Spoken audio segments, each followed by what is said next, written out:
So I'm trying to think of fill time here. We can reiterate the dates as well. The big night is going to be Wednesday, March 30th. I'm going to be repeating that as much as I can. That's the night that the school board will be choosing a single map for later ratification.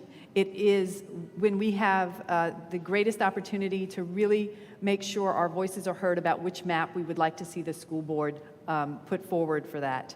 And so between tonight and Wednesday at 5 p.m. is when you need to really reach out to the school board. And also, I'm going to say this, your family and friends and neighbors, we have to get more comfortable with going door to door and saying, hey, there's this really important issue you need to know about.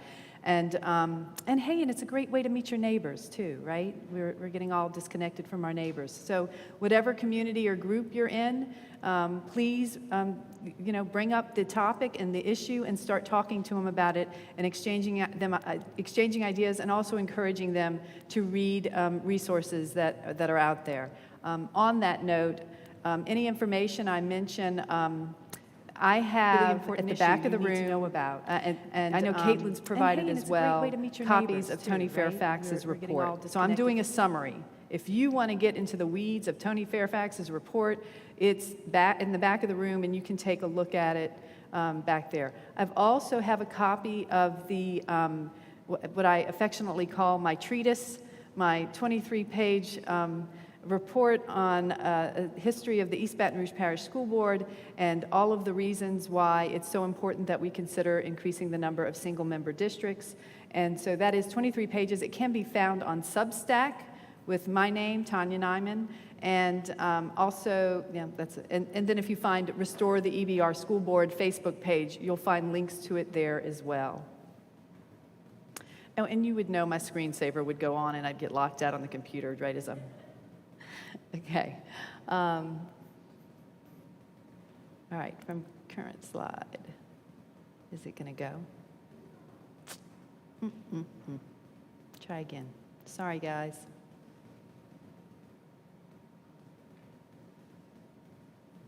Okay.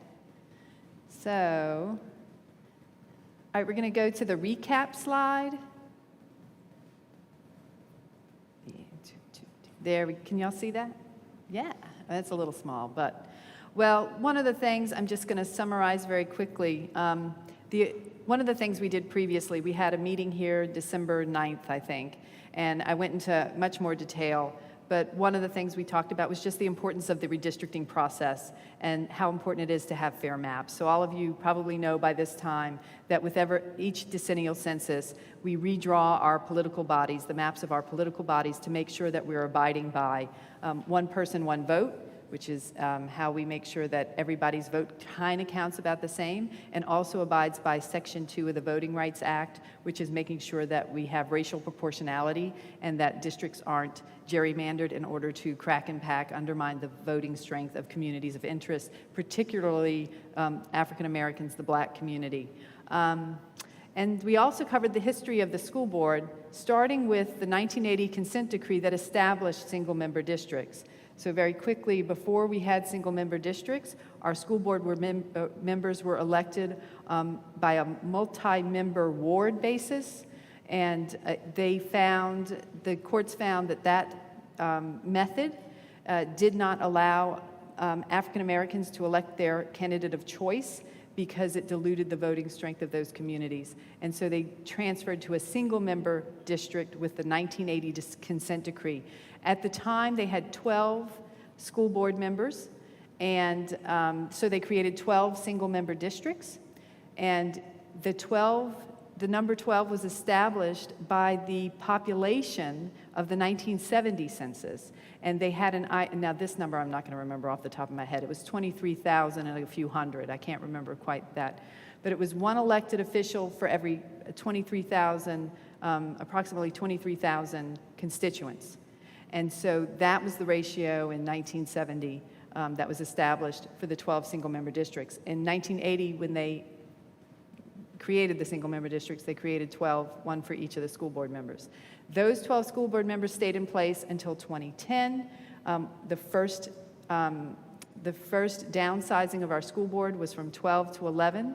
Conveniently, that was just a few months after the Supreme Court ruled in Citizens United. Citizens United allowed for unlimited campaign contributions, which allows a flood of money into our elections. And then also there was the 2013 Supreme Court decision in Shelby County versus Holder, which effectively gutted pre-clearance requirements of maps. So it gutted Section 4 by the definition. Section 2 is still in place, which means that no, elected bodies do not have free rein to draw maps that disenfranchise or weaken the voting strength, particularly of Black communities. But they don't have to get pre-cleared by the Department of Justice any longer because of that decision in 2013. And 2014 was when our school board was downsized again from 11 to 9. And that map, the one we are currently working under, was not pre-cleared by the Department of Justice. We have seen a flood of money into our school board elections. One election, one candidate had a super PAC spent in support of one candidate $125,000, just for an example. That wasn't the total amount. That was just one amount. And just for comparison's sakes, before Citizens United, the average cost or the average amount a candidate would spend in a school board race was anywhere from $5,000 to $25,000. So it has become exponentially more expensive to try to run a campaign. Sorry, it timed out again on me. Okay, anything. So I capped that. Next one. So our conclusion after looking at that presentation, which you can also see me standing in front of this podium and talking on that presentation as well. It's shared on the Restore the EBR School Board Facebook page. You can find it there, and you can see it in length. That one's 45 minutes long, so fair warning. But our conclusion at the end of that was, in order to help mitigate the influence of unlimited campaign contributions and improve the integrity of our democratic elections, we should increase the number of single-member districts for the East Baton Rouge Parish School Board. And so then we questioned, well, how many districts? And so the first proposal was, a good answer was 11 single-member districts. That would reduce the ratio between elected official and constituents to 35,000. Right now, I forgot to mention, our districts currently have 43,000 people per elected official. That is akin to the size of a state house legislative seat. And so it is much larger than your average school board size across the state of Louisiana. We can see those effects not only in the cost of running a campaign and the ways in which money can have an outsized influence on those elections, but also in constituents' complaints about school board members not being able to be responsive to them. Well, if they have 43,000 constituents, it certainly makes it hard for them to hear constituents' voices and hear their concerns. So the argument in favor of doing 11 was certainly to reduce that ratio, but also because that was the last number of single-member districts on the map that was approved by the Department of Justice. So critically important that I would say that our process, the school board started this process with 9 single-member districts as a baseline, but if we want to acknowledge the fact that the Department of Justice last approved an 11 single-member district plan, that really should be our baseline if you're asking me. So.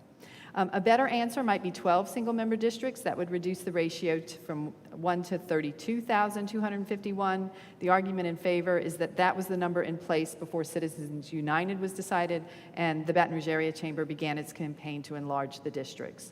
And then the best answer might be a 15 single-member district plan. That is the most number of single-member districts allowed by state statute.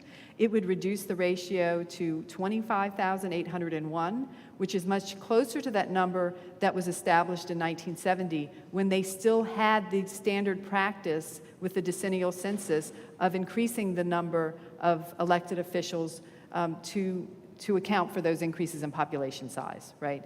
I think I forgot to mention that, right? There was evidence that that was the historical precedent. That's the way they used to do it. As the population increased, you added another elected official so that you had an appropriate ratio.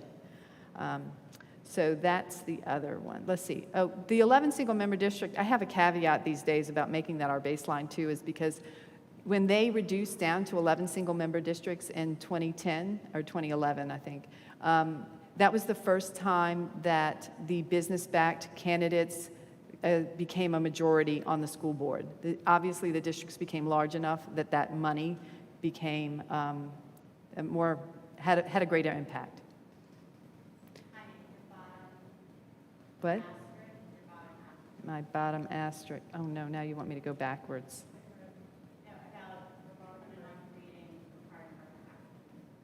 I can't hear you. Oh. Uh-huh. Well, the problem is I can't make my slide go back. So the answer, okay. Oh, yes. So the asterisk is that the answer for the map, the best map, is also dependent upon creating the required number of majority African American districts. So that you can't just have a 15-member plan and then have more majority white districts than majority black districts. That would not be appropriate.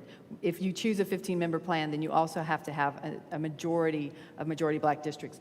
There's a little bit of debate, I guess. I think the LDF, NAACP, LDF established that at least half of the districts had to be majority black. Some would say that it should be not just that they should be half, but there should be more majority black districts than there are majority white districts, because there are more black people in the school system boundaries than there are white people. It's pretty close. It's neck and neck. Neither group is actually a majority in the school system boundaries, but there are more black people than white people in those school district boundaries. Okay. Thank you for calling me on that. And I can't make my slide go backwards. I'm sorry. Let me see if I can get out of it. Oh, okay. That's I knew. I'm sorry for not being quite so polished. I'm getting a little more comfortable with when I'm not so polished. C'est la vie. All right, almost there. Well, maybe not.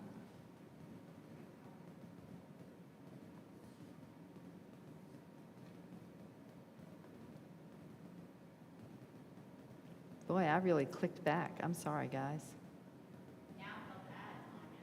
You shouldn't. It's not you.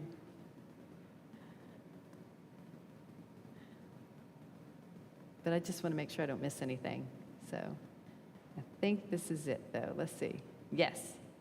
Phew. All right, so we're on the redistricting workshop calendar, yes? So this was the original calendar. You'll notice that there was a little bit of change. We had anticipated originally that they would choose at least just a couple, 2 to 3 plans on March 3rd, and that then we could be discussing and focusing our, evaluation of those maps, those few maps. And lo and behold, the school board did something that was just unprecedented, and they moved all 19 plans that had been submitted forward for consideration, which is absolute mayhem.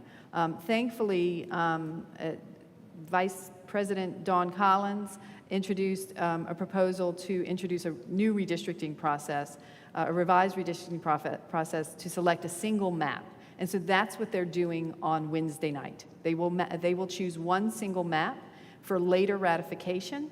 So we have an opportunity to, one, try to make sure our voices are heard about which map they choose, and then if we like it, we can rally behind them, and if we don't, we can start putting more pressure and making sure they know that we do not like their choice and having more thoughtful conversations about that.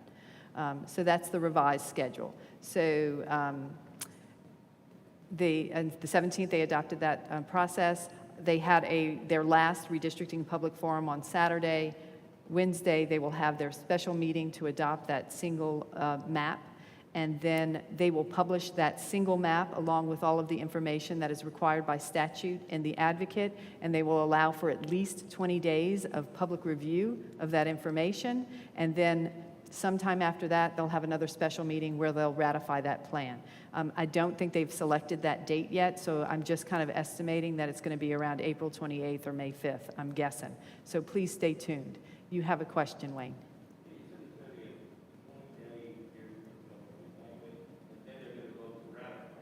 Yes.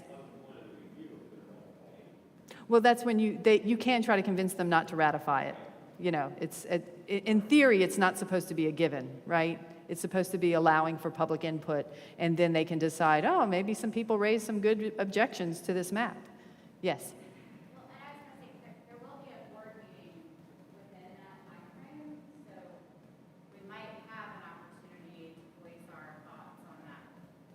I mean, If they put an agenda item on there, but if there's no agenda item, then you're not allowed to really do that. But you certainly can send emails, you can certainly seek out your school board member, and the standard ways. Another question? Yeah. Yes, and maybe if you're going to talk about this, then I'll just wait, but did they specify what voting process will be used on Wednesday to select a single map? Not my understanding. I know they tried to outline the process they would use, because that was one of the issues I had, that if you have 19 maps and you are limited to speaking for 3 minutes at the meeting, that doesn't really allow sufficient public input, because you should be allowed to speak for 3 minutes on each 19.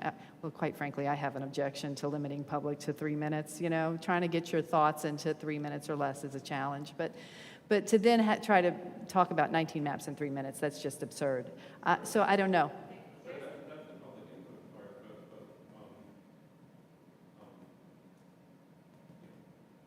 I mean, maybe we don't know, but I mean, is it that they put map number 1 forward, that each of the board members votes yea or nay on map number 2, or is it each board member votes for one map? Honestly. Anybody without a microphone is not going to be heard. Okay, so let me reiterate, the person in the audience is asking about what process the school board is going to use, and there was a suggestion about a process of using paper ballots that they wouldn't be able to share ahead of time, but as far as I know, the school board has not adopted any kind of process, and so I don't even want to, I kind of don't want to talk about it, because if, I was going to say that the motion that passed, the memo attached to that motion outlined the process. So we're trying to figure out if legally they're bound to that process because the motion passed. So that's what we're trying to find out. So those since those folks may not be able to hear that, I'll just repeat it. Yes, at the last meeting, there was an attempt to pass an outline of the redistricting process. So there was a motion to adopt a process for selecting a single map for later ratification, and there was a memo introduced along with that motion, but I don't know if the motion automatically connects to that memo, and I don't think anybody definitively knows. And if I hear, I will certainly post it on Facebook, and I'm sure a few groups will post it on Facebook, but otherwise, to some extent, I think I'm going to find out Wednesday night like many people.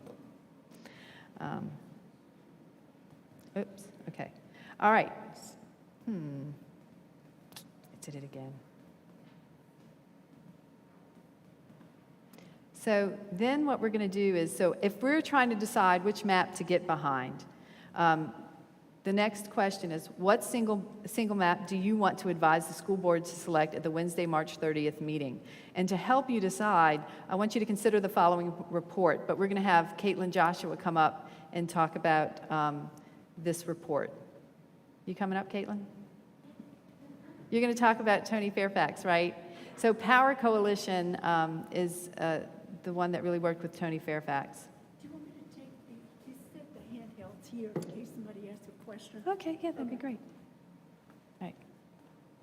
Cool, and I'll be real quick, y'all. So Tony Fairfax was retained by the Power Coalition for Equity and Justice about a year ago. Saw us through the census process, knocking on the doors, getting folks out to fill out the census, and then now is our retained demographer. He is out of Virginia, but what we love about him is the way that he uses his demographics when drawing his maps is the DOJ justice standard. And so what we've saw, and I think I could say this honestly, what we've been seeing with Mike Hefner, who is the demographer for EBR schools and a couple other parishes, is that he's not using the same demographics or defining them in the same way. And so we had Tony put together the analysis that Tanya's talked about in detail, and she'll give the summary on that. If anyone wants to give a copy, he does a deep dive in all 19 maps and why substantially, I'd say about 60% of them are not up to the standards of the Voting Rights Act, Section 2 of the Voting Rights Act to be exact. And so just wanted to give some context that he is a retained demographer, but also an attorney. And so we've been able to get a lot of our questions answered that we couldn't get answered with the school board office through Tony. And so, like I said, if anyone's interested, we've got plenty of copies. And Tanya also has a book in the back for anyone who wants to just flip through while they're here. Thank you. No problem. Okay, so, yeah, so there's the, Tony Fairfax's, the cover page. We're going to be looking at his. I'm just doing a quick summary, and I do wish James Finney were here to, if y'all have any detailed questions. I'm not as comfortable with that, but I will do my best. And also, James Finney said we could call him. If we, he couldn't be here tonight, but he said we can call or text him. I won't do that on the mic, if you don't mind. We'll just discuss amongst ourselves. If anybody has some questions. Okay, all right. Yeah, Suzanne has a mic over here. If anybody wants to ask a question, you can wave at her, and wave at me, and I'll get her attention. Okay, so we can go to the next slide. So just a reminder, the East Baton Rouge Parish School Board approved 19 maps for public review, and Tony did do an evaluation for each of these maps. Caitlin, is this posted anywhere, by the way? Okay, it's on Power Coalition's website, so you can click each one of those links, and his detailed analysis of the map will come up if you want to do your own deep dive. But he certainly reiterates the redistricting criteria that you use in order to evaluate the merits of the map. Contiguity, which is just making sure that the borders are unbroken. One person, one vote. Each district has to be within plus or minus 5% of the ideal district population, or a total of 10%. There should be no more than 10% variation. That's to ensure that the voting strength is about equal for each voter. Compactness, you want the districts drawn as compact as possible. That's, of course, to try to ward off gerrymandering, as we've all become very familiar with gerrymandered districts in Louisiana, unfortunately. And that's often been used to divide communities of interest. And that's one of the primary criteria: preservation of communities of interest using cities and neighborhoods, but also natural boundaries. Preservation of cores of prior districts, he mentions, is not as critical when you're increasing the number of single-member districts, because obviously you can't preserve the core of a district if you're going to increase the number of them. So that one doesn't become quite as critical when you're increasing the number of single-member districts. Protection of incumbents is something that is something to consider.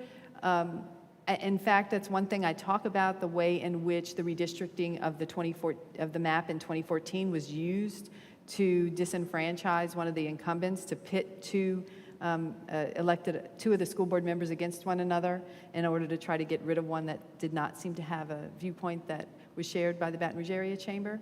And that wasn't the first time that's happened, right? So you kind of watch out for that. But again, if you're increasing the number of single-member districts, there's no reason to pit school board members against one another, so it's not as much of an issue for us to worry about. State timelines is just making sure, I'm not quite sure, it might be the precinct numbers. Nope, that's the next one. That one I'm not as sure about. State laws governing precincts, there's actually like a mandate about how many precincts you can split when you're drawing maps.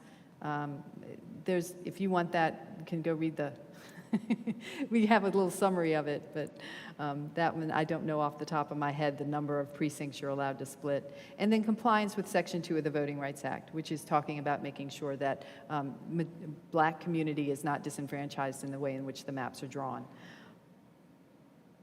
So according to the two most important criteria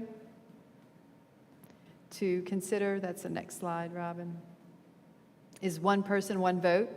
Those are just deal breakers. If your districts do not abide by that and are within that range, they generally are not going to be, they will be challenged, typically legal, and not be as accepted by the courts. And then the other one is adherence to Section 2 of the Voting Rights Act. And in our case, what we really need to watch for is making sure that there is the appropriate number of majority Black districts. So according to Tony Fairfax, the plans, of those 19 plans, there were 7 plans that exceeded the plus or minus of the 5% deviation range. And there's your list. I don't know if I need to read them, but those are the ones that were eliminated, that he crossed off and said aren't even viable because they exceed that very concrete rule. The other one, the Section 2 of the Voting Rights Act, Tony Fairfax found that these 4 plans have too few majority black districts. That's EBR School Board Plan 10, EBR School Board Plan 12, EBR School Board Plan 22, and the EBR School Board Plan X1. Now, this will get probably a little more debatable because if you've watched any of the recent school board meetings, you will see lengthy conversations about what DOJ black is defined as and whether it's actually being followed on the maps. And it can get a lot trickier than you realize because, and part of that is because the new census form allows people to select more than one race, and so then how you account for that becomes interesting. One of the things that I have noticed, though, and one of the things that was certainly part of the debate was that the way in which majority black was being defined, and the way in which the number of majority black districts was being decided was only looking at any part black, and then you would have white, and then you would have other minorities that didn't select black as one of the options. And according to Hefner, the school board's demographer, you took the percentage of any part black to determine the number of majority black districts. And he said that was to protect the black population. But what's interesting is how that allows the other minority population to essentially be grouped with the white folks. And so it sort of, in my estimation, sort of artificially inflates the white population. And so it made, in his analysis, it meant that there should be an equal number of black and white districts, when many folks would say, no, there should be more majority black districts than majority white districts because there are more black people than there are white people. And the other minorities are generally not concentrated in any one area. They are scattered amongst all those districts, and so they are too small of a population to afford their own district. So anyway, I hope that was kind of clear in my off-the-cuff summary. All right, so after those 2 criteria elimination process, the remaining plans include Finney 11, Finney 12, Finney 13, Finney 14, Finney 15, the EBR School Board Plan 6, and then the Ware-Collins Plan. So those are the ones we're left with then, but then the East Baton Rouge School Board Plan 6, Tony Fairfax suggests is not viable because it is significantly non-compact. And what he is talking about is the way in which, here's the one example I put up on the screen. Oh, yeah, Robin, can you forward it? This isn't the only place where you can see the manner in which the districts are non-compact. They are gerrymandered. But you see that little sliver between those 2 green patches? Yeah, well, that's where the precinct is split in half in order to connect 2 larger areas to maintain contiguity. But obviously it is not compact. And so it really isn't the best plan. It's not the only place where that happens in the plan. There's a lot of that going on in the map. And so Tony Fairfax suggests it is not a really good option for that reason. So that leaves us with these. These are the top plans according to his criteria. It's divided into 2 charts. This is the equal population, that plus or minus 5% compactness score, you want the districts compact, and then the community of interest splits. And so he has Finney 15 at the top, Ware-Collins, and then Finney 13, 14, 11, and 12. Here they are again for the very important one with the Voting Rights Act, Section 2, the number of majority black districts, and that Finney 15 is at the top with 8. Ware-Collins is, by the way, Ware-Collins is an 11 single-member district map.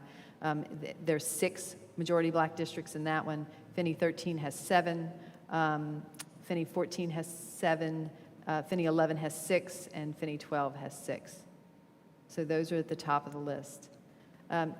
He has a 3rd criteria with 0 precinct splits, and that one puts Ware-Collins 11 at the top and Finney 14 second. Oop, I'm sorry. I got to wait up for Robin.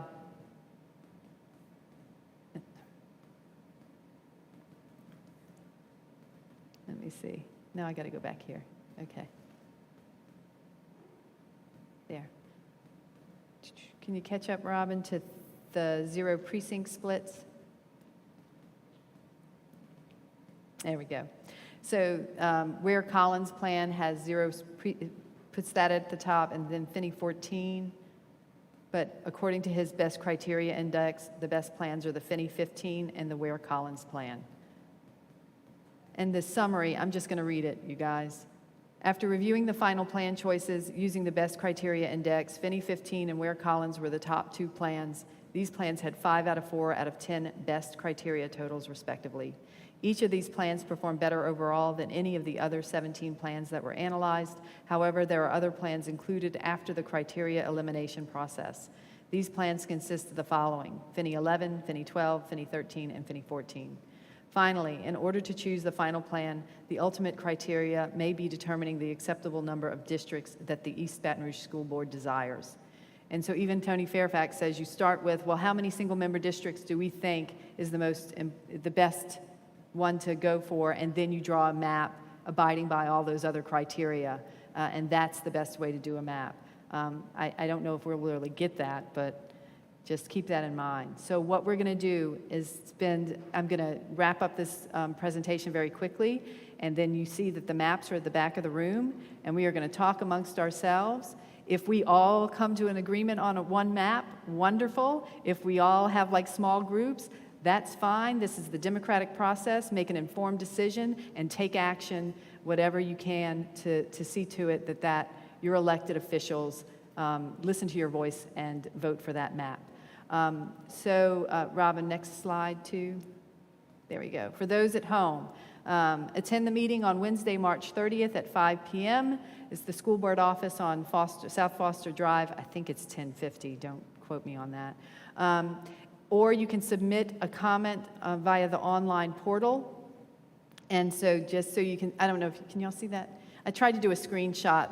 You go to ebrschools.org/redistrict, and then you have to scroll down until you see the little header here. The East Baton Rouge Parish School Board welcomes all comments, suggestions, and ideas related to redistricting process. And then there's these 4 little options.